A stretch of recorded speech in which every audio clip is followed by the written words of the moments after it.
नमस्कार मंडळी. स्वागत आहे अर्हम आयुर्वेद या तुमच्याच पॉडकास्ट चॅनलमध्ये. अर्हम आयुर्वेद यूट्यूब चॅनलला तुम्ही भरभरून प्रतिसाद देतच आहात.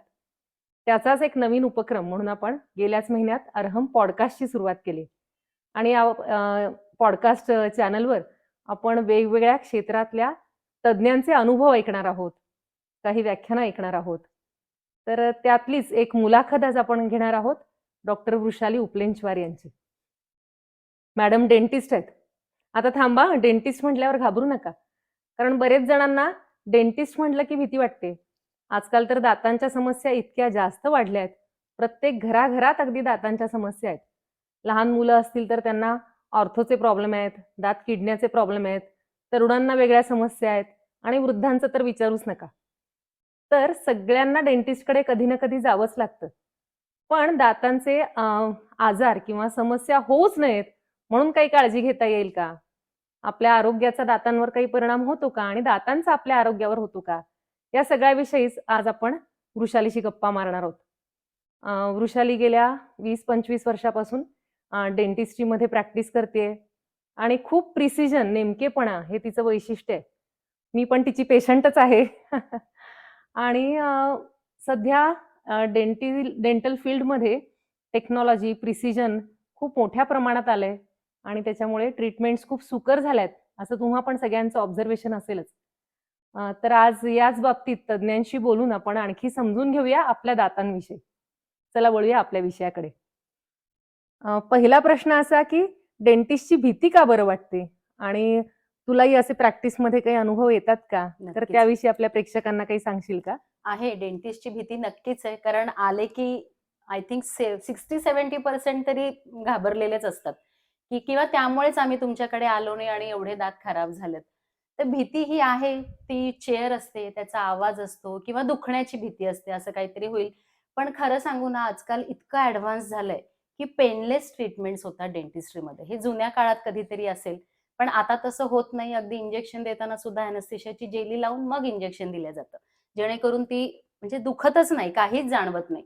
सिंगल सिटिंग रूट कॅनल्स होतात आणि मुळात माझं मत असं आहे, की आपण लहान मुलांना जसं म्हणतो, की अंधारात गेलं की भीती वाटते. तर तुम्ही आधी अंधारात जाऊन बघा ना. तिथे गेल्यानंतर काही नसेल तर भीती वाटणारच नाही आणि खूप वेळा असे काहीतरी अनुभव असतात, कुठून तरी ऐकलेलं असतं. मे बी त्याच्यामुळे असेल, की कोणीतरी म्हणतं मला खूप दुखलं होतं किंवा असं काहीतरी होतं. म्हणजे खूपसे अनुभव असे आहेत. अगदी तुला एक सांगायचं म्हटलं तर एक पेशंट होती, रूट कॅनलसाठी आली होती. तर इतकं काही ऐकून आली होती. चेअरवर बसली कशी तरी खूप गप्पा मारून-मारून. मग म्हटली, की नाही मी ऐकलंय की चटके देतात, काहीतरी कापतात आणि तसं रूट कॅनल म्हणजे मी नाहीच मला करायचं. मग आधी थोड्या गप्पा मारल्या, सांगितलं आणि ॲक्चुअली प्रोसिजरमध्ये हे सगळं असतं, पण ती सांगण्याची, ऐकण्याची पद्धत अशी असते, की त्यामुळे तो फोबिया आपल्या मनामध्ये असतो. पण प्लीज ती भीती मनातनं काढून टाका आणि त्यामुळे डेंटिस्टकडे जायचं नाही, असं करू नका, नाहीतर अजून दात खराब होतील. सध्या एकूणच दातांच्या समस्या खूप मोठ्या प्रमाणात हं. वाढल्यात. म्हणजे मागच्या पिढीमध्ये लोकांचे दात बऱ्यापैकी चांगले असायचे. तुम्हाला आपल्या आजी-आजोबांचे मागच्या पिढीतले दात आठवत असतील. त्यांचे दात आपल्या पिढीपेक्षा आणि आपल्या पुढच्या पिढीपेक्षा नक्की चांगले होते, असं तुम्हालाही जाणवत असेल. तर तसा तुझाही काही अनुभव आहे का? आहे, आहे. पिढीमध्ये फरक पडतो का? हो, खूप फरक आहे. मे बी लाईफस्टाईल पण असेल. तेव्हाची लाईफस्टाईल, तेव्हाचे खाण्याचे पदार्थ किंवा आत्ता जे आहे ना, मुळात काय झालंय, की आपल्या दातांना काम देणं पण गरजेचं आहे. जुन्या काळी सगळं रॉ फूड खायचे, कच्चं खायचे. हल्ली आपण शिजवून, म्हणजे सगळं अगदी प्रोसेस्ड शिजवून सगळं. प्रोसेस करून खातो. त्यामुळे जेवढं दातांना चावण्याची क्रिया व्हायला हवी, तेवढा जोरच नाही किंवा हं. काही लागतच नाही. किंवा रॉ जेव्हा खायचो ना आपण, तेव्हा सगळं स्वच्छ व्हायचं. आता आपण चावतो त्याला काही कामच लागत नाही. हं, हं. So that is the main reason, की त्यामुळे आधी सुरुवातीला खूपच चांगले दात होते. हिरड्या तेवढ्या मजबूत होत्या. आता खाण्याचं बदललंय. जसं आपण म्हणतो लाईफस्टाईल चेंज झाली, पूर्ण आरोग्य बदललंय. तसंच आहे, की तसंच त्यामुळे थोडंसं दातांच्या समस्या दातांच्याही पण समस्या वाढलेल्या बदलल्यात. आहेत आणि थोडंसं कंटाळा किंवा ब्रशिंगचा कंटाळा आहे. का करायचा रात्रीचा? त्यावर आपण बोलू नंतर थोड्या वेळाने. पण खाण्याच्या बाबतीत पण सगळं गोड पण, म्हणजे कुठेच आपण काळजी नाही घेत, की हं, हे हं, हं, कमी हं. खावं, हे थोडंसं नीट करावं, असं होत नाही. तर थोडंसं ते जर आपण चेंज केलं तर नक्कीच या समस्या परत कमी होतील. पण होते म्हणजे तुलाही असं वाटतंय, की हो. आधीच्या पिढीचे दात स्ट्राँग खूप, होते खूप चांगले होते. म्हणजे आणि कधी एखाद्याचा दात काढावा लागला, तर आम्हाला जाणवतो, की जुन्या पिढीतल्या ह्याचा काढताना जरा जोर लागतो. आणि आजकाल बोन पण असं घट्ट नाहीये, डेन्स नाहीये. असं हम्म. पोकळ असतं ना, त्यामुळे पटकन दात बाहेर निघतो. अगदी थोडक्यात सांगायचं तर शहरामध्ये आणि ग्रामीण भागामध्ये सुद्धा हा फरक आहे. बरं. म्हणजे शहरांमधले जे पेशंट्स असतील किंवा त्यांचे जे दात असतील, ते थोडे पोकळ असतात बरं. आणि ग्रामीण भागामध्ये तसं नाहीये. ते सगळंच बदललेलं आहे. खाण्याचंच मेन जे आहे, की त्यामुळे ग्रामीण भागातल्या लोकांचे हिरड्या आणि दात दोन्ही मजबूत असतात. मागच्या पिढीमध्ये दात स्ट्रॉंग तर होतेच आणि शिवाय कधी ब्रेसेस पाहिल्याच नाहीत आपण. आपल्या शाळेच्या काळात तर कोणालाच नव्हते. ब्रेसेस नसायच्या आणि आता तर पाहावं त्याला. म्हणजे मला तर मी ऑलमोस्ट. शाळांमध्ये काम करते तेव्हा जाते ना पाहते, की जवळ-जवळ 50% मुला-मुलींना ब्रेसेस असतात. म्हणजे दात वाकडे-तिकडे येतायत आणि लहानपणापासून काही ना काही समस्या वाढतायत. त्याचं कारण काय असावं बरं? आता ऍक्च्युली आपले पूर्वज जर म्हटलं तर आपण माकड म्हणतो. म्हणजे तिथून एप्स. आपण तिथून आपली सुरुवात झाली. तर जसं त्यांची शेपूट हळू कमी झाली आणि आपल्याला नाही, तसंच आपली ही जॉची लेंथ पण असते. बरं. की ही जॉची लेंथ पण आपली आता कमी होत चालली पहिल्यापेक्षा. त्यामुळे आपण हे जे तेवढ्याच जॉमध्ये जर दात अरेंज व्हायचे असतील, तर ती जागा कमी जास्त होतीये. किंवा आपण म्हणतो अनुवंशिक आहे खूप वेळा. आईचे, वडिलांचे असे कुणाचे दात जर असतील, तर असंही होतं की तुम्ही जॉचं जे आहे हेरिडिटरी वडिलांचं घेतलंय आणि दात आईचे घेतलेत. असंही आहे की त्यामुळे ती जी ठेवण आहे ही बदलते. आणि म्हणून सुद्धा हल्ली जे आहे की ऑर्थो ट्रीटमेंट किंवा क्लिपांचे ब्रेसेसची ट्रीटमेंट वाढतीये, की त्यामुळे आणि अजून एक कारण आहे तो अवेअरनेस वाढलाय. बरं. कदाचित आधीच्या काळी असं होतं की थोडे वेडेवाकडे असेल तर चालून चालून जायचं. जायचं. हल्ली त्याशिवाय आपला कॉन्फिडन्स पण वाढत नाही. म्हणजे लोकांना हे जाणवतं. तू जसं म्हटलीस आधी तर आम्ही ना असं एक 15, 16, 20 वर्षापर्यंतच्या मुलांच्या ट्रीटमेंट करायचो. आता असं झालंय की 60-70 वर्षाचे सुद्धा पेशंट येतात, बरं. की आता आम्हाला दात सरळ करून हवे. सो अवेअरनेस वाढलाय. आता आपण म्हणतो ह्या वयात काय सगळं झालंय ना करून. पण तरी त्यांना जाणवतं की नाही हे व्हायला हवंय. सो अवेअरनेस पण वाढलाय आणि ही थोडी कारणं आहेत की ज्यामुळे ब्रेसेसची ट्रीटमेंट वाढली आहे. आणि त्यांनी नुसतं दिसण्यातच फरक पडतो का ब्रेसेसमुळे किंवा नाही. आर्थोच्या ट्रीटमेंटमुळे? त्यामुळे दातांचं जे मजबूती आहे किंवा दातांचं स्ट्रक्चर आहे किंवा एकूण जे आरोग्य आहे हं. दातांचं, त्याच्यामध्ये काही फरक पडतो का? की फक्त नक्कीच. एस्थेटिकच त्याला नाही. पर्पज आहे? आपण ते महत्त्व देतो त्याला एस्थेटिकचं. हं. मुळात असं आहे की तुमचे दात जर वेडेवाकडे असतील, तर चावण्याची प्रक्रिया पण बदलणार.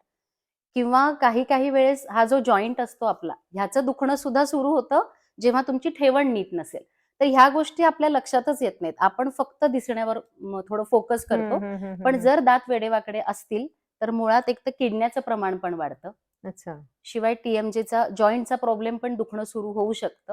हं, ह्या हं, हं, ह्या हं. सगळे कारणं त्याला आहेत आणि म्हणून ब्रेसेसची ट्रीटमेंट सुद्धा गरजेची आहे आणि वाढलेली आहे. वाढत चालली आणि आहे. ती जर आवश्यक असेल तर ती आपल्याला करायलाच हवी. म्हणजे करायलाही त्याला हवी आहे. आता एज लिमिट नाहीये, की तुम्ही इतक्याच ह्याच्यात करा. हो, हो. मी पाहिलेत माझ्या कितीतरी हं. परिचितांपैकी, की 30-35 नंतर लग्न, मुलं हो, झाल्यानंतर हो. ब्रेसेसची ट्रीटमेंट केलेले काही आहेत आणि काही-काही वृषाली म्हणते तसं 50शी नंतर हो. सुद्धा जर तुम्हाला जाणवलं, की दातांमध्ये काही आपल्याला बदल करून हवाय हं, आणि त्यांनी स्माईलमध्ये खूप हं. जास्त फरक पडतो. हे आपण आधीचे फोटो आणि नंतरचे पाहिले आपल्या परिचितांचे, तर आपल्याला लक्षात येतं, की स्माईलमध्ये, दिसण्यामध्ये किती फरक पडतो. हं. त्यामुळे त्या व्यक्तीचा कॉन्फिडन्स तर वाढतोच आणि वृषाली म्हणते तसं दातांची स्ट्रेंथ वाढते.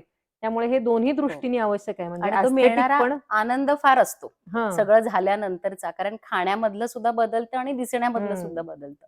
म्हणजे ते थोडा वेळ त्रास काढला हां. ट्रीटमेंटचा, तर पुढे बराच काळ त्याचे फायदे नक्कीच. मिळत राहतात. म्हणून जेव्हा आवश्यक आहे तेव्हा ऑर्थोची ट्रीटमेंटही करायला हवी. कारण या बाबतीत सुद्धा बऱ्याच जणांचे गैरसमज असतात, हं, की मग हे अगदी थोडंसंच आहे आणि तरी डॉक्टरांनी सांगितलंय, हं. मग करू की नको? असे बरेच गैरसमज असतात. तर मला वाटतं त्यासाठी हे खूप महत्वाचं उत्तर आहे. आणि त्यामुळे हिरड्या पण खराब होतात. जेव्हा अच्छा. आपले दात वेडेवाकडे असतील, जसं तू म्हणते, की ते गैरसमज असतात, की नको करायला. पण फक्त दिसणं, फक्त खाणं असंही नाहीये. त्यामुळे तुमच्या हिरड्यांची ठेवण म्हणजे जे मजबूती आहे ना, ती पण कमी होते. त्यामुळे सगळ्यात जास्त ऑर्थोची ट्रीटमेंट गरजेची. आपले दात सरळ लाईनमध्ये असणं खूप गरजेचं आहे. ही एक आणखी नवीन माहिती हं, मला तरी आज कळली, की जॉची जी लेंथ आहे, ती पण आपली कमी-कमी होत हं, चाललेली आहे आणि ऑस्टिओपोरोसिस वाढत चाललंय. आपण आपल्या चॅनलवर नेहमी हं. ऑस्टिओपोरोसिसची कारणं पाहत असतो आणि दातांचं ऑस्टिओपोरोसिस दातांच्या रचनेवर किंवा एकूण या ट्रीटमेंटमध्ये किती महत्वाचं आहे, हेही आपल्याला जाणवतं. म्हणजे तर जसं तू ऑर्थोचं म्हटलीस, तसंच अक्कलदाढीचं सुद्धा आहे. हं. आपण जुन्या काळी ऐकायचो का कधी अक्कलदाढ काढली? आता अगदी सर्रास आहे. म्हणजे घरातल्या दोघा-तिघांचे तर असतातच. तर ती जॉ लेंथ कमी झाल्यामुळे अक्कलदाढीला जी जागा लागते, ती मिळत नाहीये आणि म्हणून ती अशी कुठेतरी अडचणीत येते आणि काढावी लागते. आणि ते जो जबडा आहे त्याची लेंथ कमी होण्याचं कारण पण आपल्या लाईफस्टाईल मध्येच हो आहे. हो नक्कीच. म्हणजे आपलं खाणं पिणं हो आहे हो त्याच्यामध्येच हे कारण आहे. त्याच्याकडे आपण वळणारच आहोत. आता आपण जसं पाहिलं की अनुवंशिकता तर आहेच आहे आणि आपल्या एकूण रचनेमध्ये पण शरीर रचनेमध्ये पण काही ना काही बदल होत आहेत. तसंच मला असं आता अगदी प्रकर्षानं जाणवतं की आमच्याकडे जे येणारे जनरल पेशंट्स आहेत, मेडिसिनचे जे पेशंट आहेत, त्यांच्या पूर्ण आरोग्यावर त्यांच्या खाण्यापिण्याचे जे पदार्थ आहेत, म्हणजे पहिली गोष्ट तर आहाराचा परिणाम 100% होतो. दुसरं म्हणजे आहार कुठल्या वेळी घेतला जातो. हेही मी आपल्या चॅनलवर नेहमी सांगत असते, की खाण्याच्या काही विशिष्ट वेळा आहेत आणि त्याचं पालन केलं तर आरोग्य चांगलं राहील. म्हणजे दुसरं झालं खाण्याची वेळ आणि तिसरं आहे खाण्याची पद्धत. म्हणजे आपण किती चावून खातोय, कसं खातोय, किती गार गरम खातोय, किती वेळात खातोय, या सगळ्या गोष्टींचा म्हणजे आहार, आहारातले पदार्थ, आहाराची वेळ आणि आहाराची पद्धत यांचा जसा जनरल आरोग्यावर परिणाम होतो, तसा दातांच्या काय आरोग्यावर होतो असं काही आहे का? आहे. म्हणजे खाण्याचे पदार्थ जर म्हणशील, तर आम्ही जसं मगाशी म्हटलं मी, की रॉ फूड तर खायला हवं किंवा पालेभाज्या, फायब्रस फूड जे आहे, ह्यानी नॅचरल क्लीनिंग खूप चांगलं होतं. हल्ली काय होतंय, की हे जे फास्ट फूड, जंक फूड सगळं वाढतंय, म्हणजे मैद्याचे पदार्थ आहेत. तर मैदा वगैरे जो आहे तो चिकट असतो थोडासा. आपले जे दात असतात ते असे फ्लॅट नसतात, असे असतात. त्यामुळे त्याच्यावर ते चिटकून राहतं. म्हणून हे आपण जे सारखं तुम्ही सांगत असाल, की जंक फूड, फास्ट फूड हे सगळं टाळा. तर हे असे पदार्थ नको किंवा आपण एरिएटेड ड्रिंक्स जसे म्हणतो, हे कोल्ड बाकी ड्रिंक्स कोल्ड आहेत, ड्रिंक्स जे आहेत, तर ह्याच्यामधलं सुद्धा वरचं जे दातावरचं आवरण असतं सगळ्यात बाहेरचं इनामल, इनॅमल आहे. हे निघून जातं आणि मग सेन्सिटिव्हिटी वगैरे स्टार्ट होते. तर त्यामुळे हे असे पदार्थ शक्यतो टाळायलाच हवेत. म्हणजे न खाल्लेले चांगले. वेळा जशा म्हणतेस तू, वेळा पाळणं गरजेचं आहे. कारण जसं आपण खूप उशिरा जेवलो, ॲसिडिटी वगैरे होते. आता ॲसिड हे एवढं स्ट्राँग असतं. आपल्याला माहिती आहे जनरली आपण क्लीनलीला कसं ॲसिड ॲसिड वापरतो. वापरतो. तर तसंच हे ॲसिड आहे जे आपल्या शरीरात आहे आणि ते जर जेव्हा कधी कुणाला पित्त असेल, तर कधी उलटी होते किंवा कधी घशात येतं. तर ते एवढं स्ट्राँग असतं, की त्याच्यामुळे सुद्धा दात झिजल्या जातात. तर म्हणून हे पण वेळा ज्या आहेत ह्या खूप त्याही महत्त्वाच्या महत्वाच्या. आहेत, की खूप तुम्ही पाळल्या पाहिजे. खाण्याची पद्धत जर म्हणशील तर चावून तर व्हायलाच पाहिजे. अगदी 32 वेळा म्हणतो आपण, 32 दात जरी नसतील, 28 जरी असतील, अक्कलदाढा जरी काढलेल्या असतील, तरी ते चावून खाणं खूप महत्वाचं आहे. खूप भरभर जेव्हा तुम्ही खाता ना, तर तो घास तेवढा बारीक नाही होत आणि मग त्याचं पचन नाही होत नीट.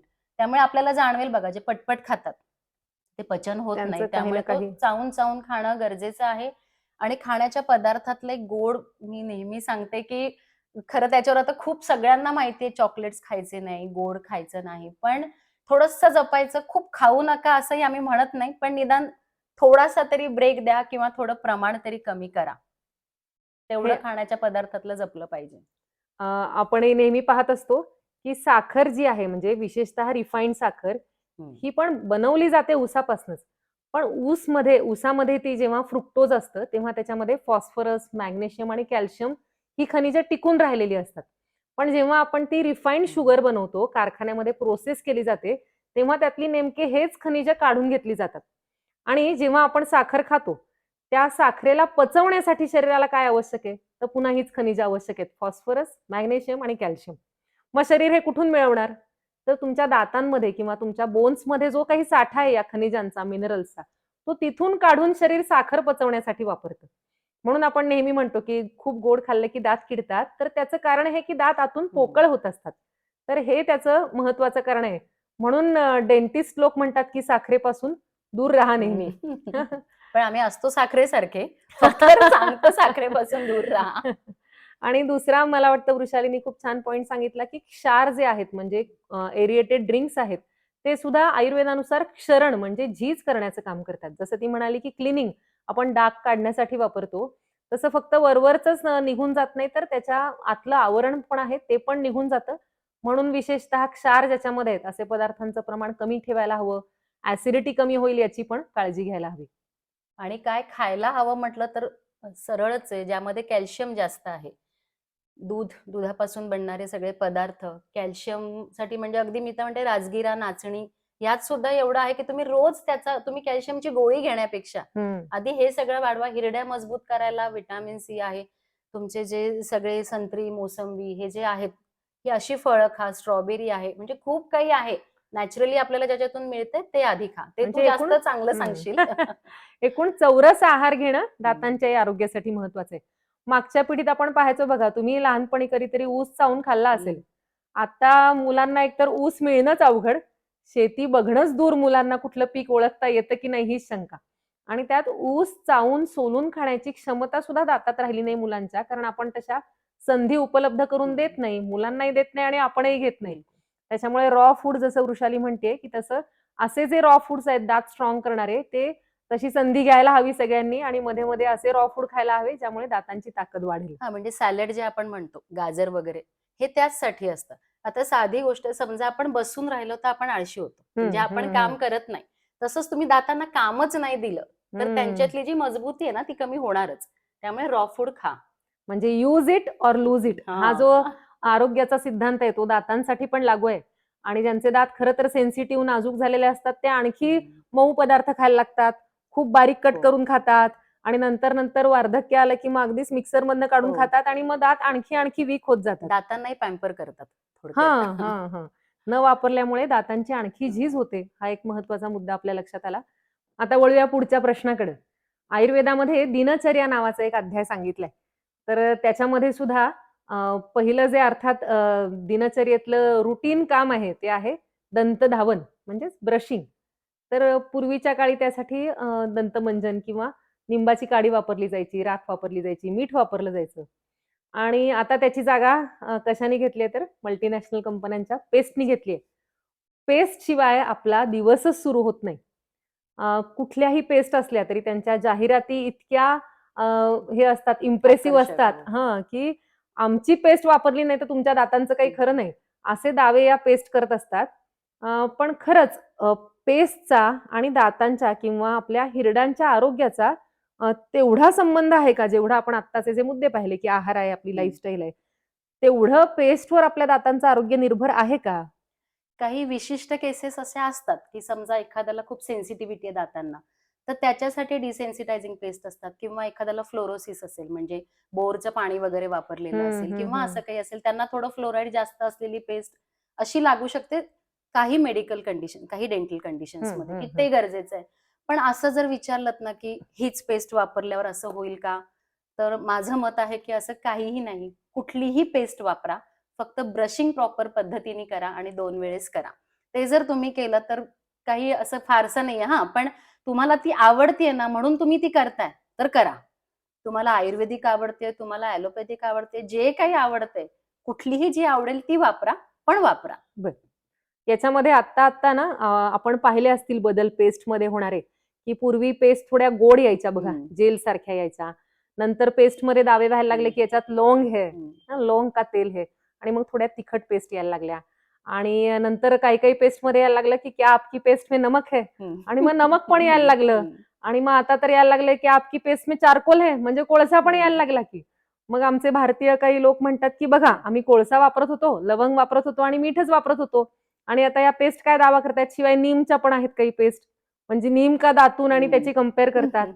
आणि नीमचं दातून सुद्धा आता काही-काही मॉल्समध्ये तर नीमच्या काड्या दात घासण्यासाठी विकत परत मिळतात. सुरू झाल्यात. हं. आयुर्वेदानुसार एक सांगू का, की हं. दात घासण्यासाठी किंवा सकाळी जेव्हाही तोंडाची स्वच्छता करायची असते, तेव्हा गोड पदार्थ वापरू नयेत, असा आयुर्वेदाचा हं. नियम आहे. कारण तोंडात हं. कफ जमा झालेला असतो, बॅक्टेरियल ग्रोथ असते. म्हणून सकाळचं जे दंतधावन आहे, ते विशेषतः कटू, तिक्त आणि हं. कषाय हं. या रसांचं असावं, म्हणजे किंचित तुरट असावं, किंचित तिखट असावं. हं. म्हणून निंबाची काडी वापरणं किंवा म्हणून लवंग वापरणं, किंवा ते जंतुघ्न पण आहे लवंग, हं. किंवा म्हणून मीठ वापरणं तिथल्या कफाचा आणि बॅक्टेरियांचा नाश करण्यासाठी, अशी आयुर्वेदाची कन्सेप्ट आहे. या बाबतीत काय सांगता येईल, की पेस्ट याच्यात कुठे बसते?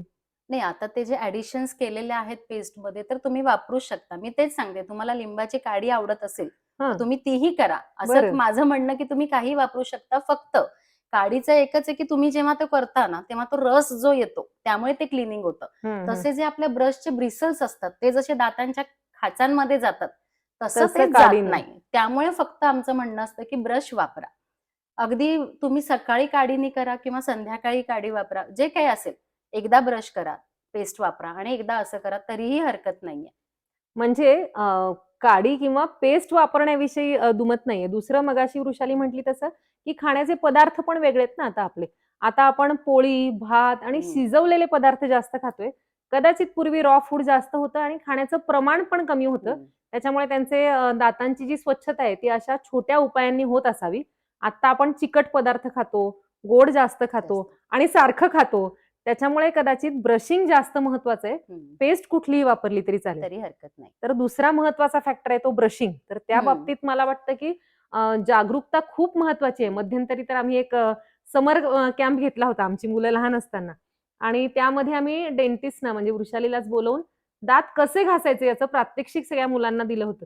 आणि मला असं वाटतं, की हे शाळांमध्ये व्हायला पाहिजे. कारण शाळांमध्ये आपण इतके विषय शिकवतो, पण हे महत्वाचे विषय शिकवतच नाही कोणी, की दात कसे घासायचे असतात. आणि ते खूप महत्वाची प्रक्रिया आहे क्लिनिंगची. त्याचंही टेक्निक आहे. नाहीतर काही जण असतात ना असं आडवा. फरशी घासल्यासारखं दात हं. घासत अगदी. असतात किंवा काहीतरी म्हणजे लक्षच नसतं. त्या क्रियेमध्ये लक्ष तर कधीच नसतं. कारण एकदा ट्रेनिंग झालं ब्रशिंगचं, की आपण आयुष्यभर ते टेक्निक बदलत नाही, त्याकडे लक्ष देत नाही, जागरूकपणे करत नाही, अवेअरनेस नसतोच. एकतर झोपेतनं उठलेलो असतो. त्यामुळे मला वाटतं, की शाळांमध्ये हे ट्रेनिंग व्हायला हं. पाहिजे आणि आज आपल्या पॉडकास्टच्या निमित्तानं आपण ही संधी घेऊया, की जास्तीत जास्त जणांपर्यंत ब्रशिंगचं योग्य टेक्निक पोहोचवूया. तर ते आपण वृषालीकडून हो, मी समजून नक्की घेऊया. सांगेन. जपानमध्ये तसं आहे बघ. त्यांच्या हं. स्कूल्समध्ये हे येस, आहे, येस. की ब्रशिंग कसं करायचं. तर मला असं वाटतं आपल्याही अभ्यासक्रमामध्ये ते इन्क्लूड करायला हवं. तर आज तर मी सगळ्यांना एकदा इथे दाखवते, की कसा ब्रश करायचा असतो. खूप जण येतात म्हणजे आता हे दिसत असेल. हं. बऱ्याच वेळा आपल्याकडे काय असतं, की हे असं आडवा. तर आडवा ब्रश चुकूनही करू नका. तुम्ही जेव्हा असा आडवा करता ना, तेव्हा 2 दातांच्या खाचांमध्ये ब्रश कधीच जात नाही.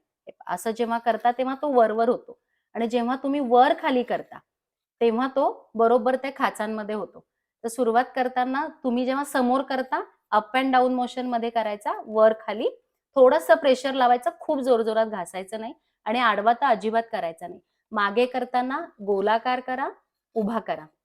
इकडे करताना असाच गोलाकार आणि उभा आणि शक्यतो जेव्हा आपण मागे जातो म्हणजे आपल्या अक्कलदाढा किडतात, तर तिथे जाताना आपण ब्रश मागे नेला ना, की तोंड बंद करायचं. म्हणजे ह्या मसल्स ज्या आहेत, त्या रिलॅक्स होतात आणि तुमचा ब्रश शेवटपर्यंत जातो. त्यामुळे मागे करताना एकतर गोलाकार आणि उभा. हा जो आपला भाग आहे, जो खाण्याचा भाग आहे, हा थोडं आणखी पुढे ऑलमोस्ट घे. हं. सगळेच जण व्यवस्थित करतात. हा जो आपला असा आहे, हा आपल्याला माहिती आहे. ठीक आहे. वरचा पण करताना हा असा. फक्त जी आतली बाजू आहे, मोस्ट ऑफ द टाइम्स आता आतले जे खालचे दात असतात, त्याच्या आतमध्ये आपल्या लाळग्रंथी असतात, जिथून लाळ येत असते.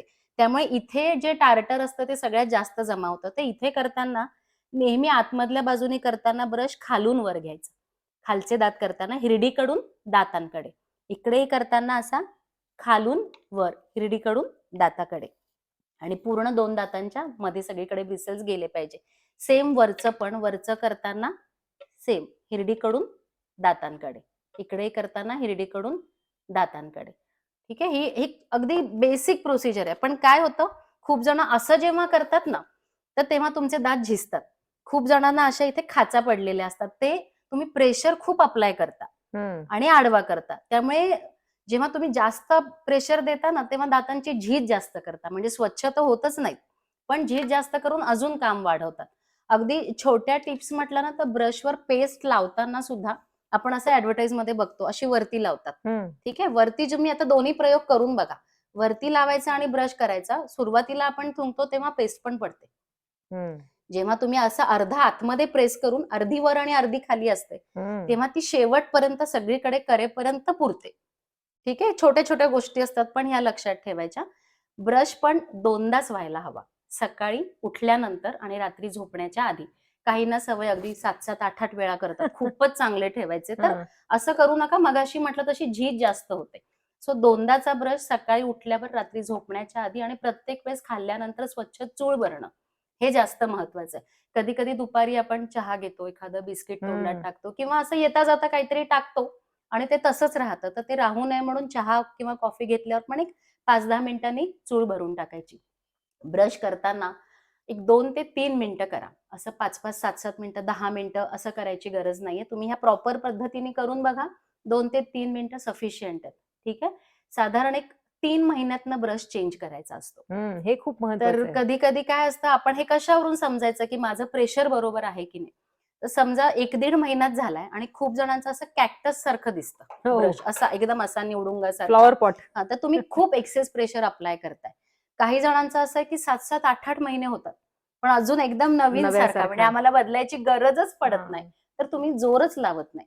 सो अंदाजे एक 3 महिन्यांमध्ये हे जे ब्रिसल्स असे असतात, ते थोडेसे असे व्हायला पाहिजेत.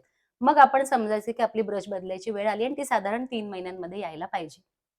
ब्रश घेताना सुद्धा नॉर्मली सॉफ्ट किंवा मीडियम वापरा. एकदम हार्ड वापरू नका. कारण मग त्यांनी परत झीज होईल. ज्यांना हिरड्यांचे वगैरे त्रास असतात, त्यांनी आपल्या ह्याच्याप्रमाणे ते वापरायचे.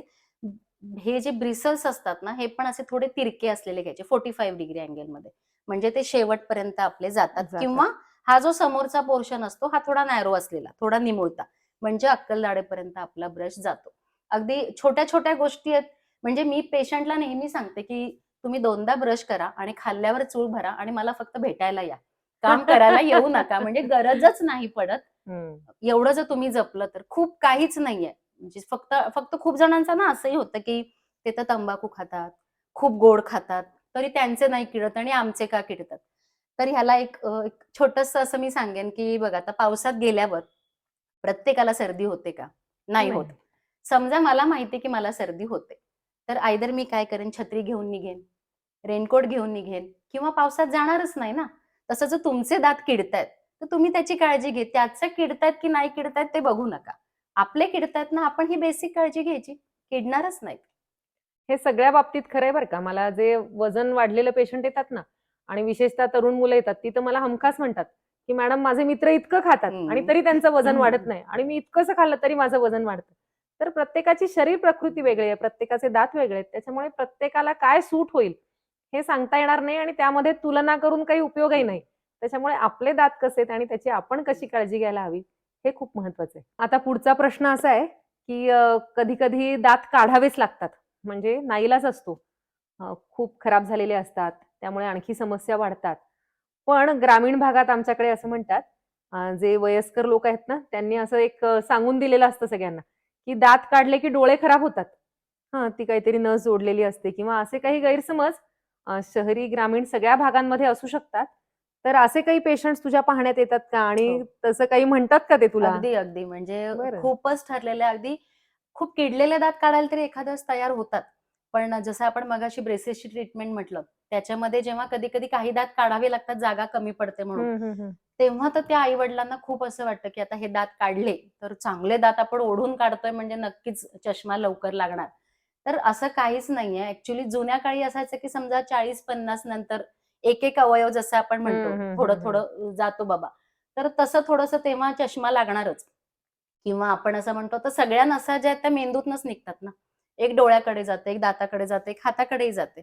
पण हे फक्त असं कुणीतरी ते तेव्हा कावळा बसायला आणि फांदी असं तुटायला झालं असणार आहे झालं, की कधीतरी. त्यामुळे ते आपण हे सगळं तुम्हाला कुठलाही डेंटिस्ट किंवा ऑप्थॅल्मॉलॉजिस्ट असं सांगणार नाही, की दात काढल्यानंतर नजर कमी होईल. आपण टाळतोच. आजकाल जितके वाचवता येतील तेवढे दात आपण वाचवतो. कारण आहे ना, दात हा एकच अवयव असा आहे, की ज्याची झीज कधी भरून निघत नाही.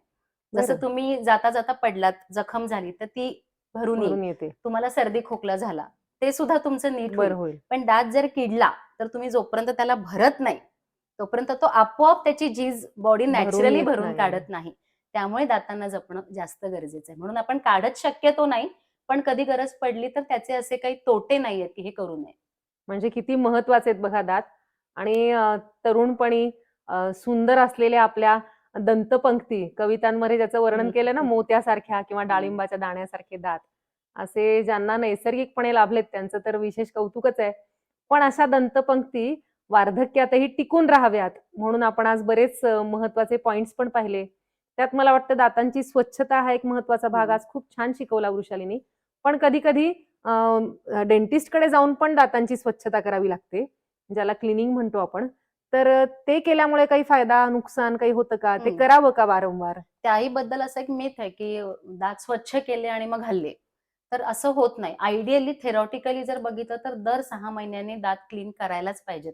जसं आपण पहा घरामध्ये पण स्वच्छता करतो, पण परत जाळं होतं ना, तसं आपण काढतो ते जाळं. तसंच आहे, हे तुमचे दात काही अगदी लाईन मध्ये नसतात, थोडे थोडे मागे पुढे किंवा खाचा असतातच. असतात, त्याच्यामुळे ते स्वच्छ करणं गरजेचं आहे. आणि ते मशीननी करतो. तुमचा ब्रश जिथे जात नाही तिथे आपली मशीन जाते. ते अल्ट्रासोनिक मशीन्स असतात, त्याच्यामुळे दातांची झीज वगैरे होते असं काही नाही. हा, फक्त हलतात असं हे तुम्हाला कधी जाणवतं?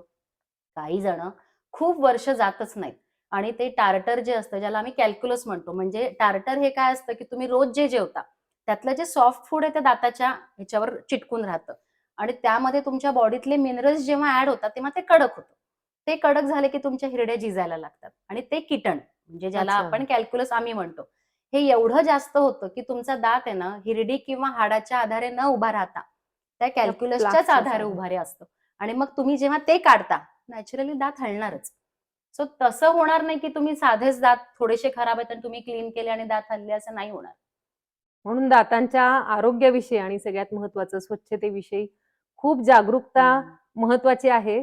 आणि आता कोरोनानंतर माझं एक असं ऑब्झर्वेशन आहे, की एकूण आरोग्याच्या बाबतीत म्हणजे खाणं-पिणं, व्यायाम या बाबतीत खूप जागरूकता आलेली आहे. पण अजूनही दातांविषयी आपल्या भारतीय समाजात म्हणावी तशी जागरूकता नाही. मगाशी म्हणाले तसं, की शाळांपासून या जागरूकतेची सुरुवात करायला हवी. असं काहीतरी अभियान राबवायला हवं, ज्यामुळे तरुण पिढीचे दात पुढच्या भविष्यात येणाऱ्या पिढीचे दात स्ट्रॉंग होतील, राहतील आणि टिकतीलही. तर त्यासाठी आजच्या जे आपण मुद्दे पाहिले त्याची पुन्हा एकदा एक क्विक रिव्हिजन वृषालीकडून आपण नक्कीच, ऐकूया. नक्कीच. ती गरजेची आहे, कारण मग काहीतरी विसरून जातो आपण. त्रिसूत्रीसारखं मी सांगते, म्हणजे अगदी महत्वाचं जसं मगाशी सांगितलं, दोनदाचा ब्रश, खाल्ल्यानंतर स्वच्छ चूळ भरणं आणि दर 6 महिन्यांनी आहे ना डेंटिस्टला दाखवायला हवं. म्हणजे कधी-कधी असं असतं, की खूप आतून दात किडतो, आपल्याला कळतच नाही किंवा अगदी थोडंसं थंड गरम लागतं, आपल्याला वाटतं ते नॅचरल आहे. तर त्यावेळेस जर तुम्ही जाल तर कदाचित तो दात भरून वाचेल. त्याला रूट कॅनल वगैरे असं काही लागणार लागत नाही. नाही. तर फक्त दाखवणं गरजेचं आहे. काही-काही गोष्टी ज्या आपल्या लक्षात येत नाहीत, ते त्यांना लक्षात येतात. त्यामुळे एक 6 मंथली चेकअप आयडियली करायला हवं. खाण्याचं जसं मी सांगितलं, जसं स्मिता म्हटली साखरेचं एवढं तिने सांगितलं, तसं गोड चॉकलेट्स, मैद्याचे पदार्थ हे टाळा. खायला चांगलं म्हटलं तर रॉ फूड, फायब्रस फूड, पालेभाज्या हे सगळं तुम्ही त्यामध्ये ॲड करा. खाण्याच्या वेळा तुमच्या पाळा. रात्री झोपण्याच्या आधी 3 तास तरी मिनिमम तुमचं जेवण व्हायला हवं. ते पचायला पाहिजे. खाण्याची पद्धत आपण जशी म्हटली, की खूप हळू व्यवस्थित चावून-चावून घास खाल्ला पाहिजे.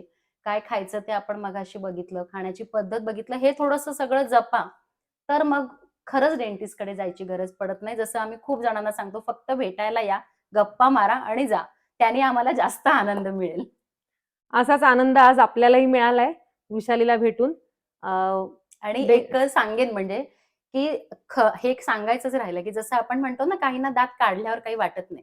1 दात तर गेलाय, 2 दात तर गेले. तर आता ही 5 बोटं आहेत. ह्यातलं 1 बोट जाऊ द्या बरं.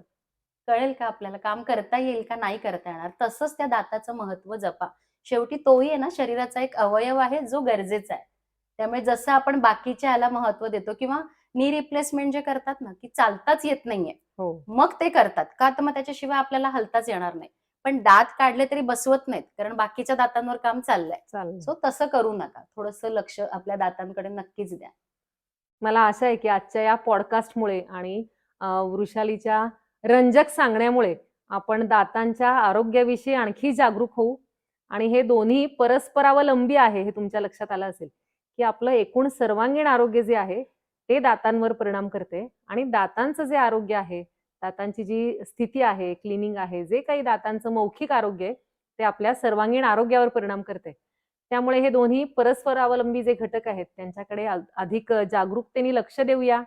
तिने सांगितलेले ब्रशिंगचे टेक्निक वापरूया आणि दात अधिकाधिक सुदृढ बनवूया. तर ही माहिती नक्की आवडली असेल, मग ती तुमच्यापर्यंत ठेवू नका, तर अधिकाधिक जणांपर्यंत पाठवा आणि आपलं अर्हम पॉडकास्ट हे चॅनल अवश्य सबस्क्राईब करा. भेटूया पुढच्या पॉडकास्टमधून. शुभम भवतु. धन्यवाद.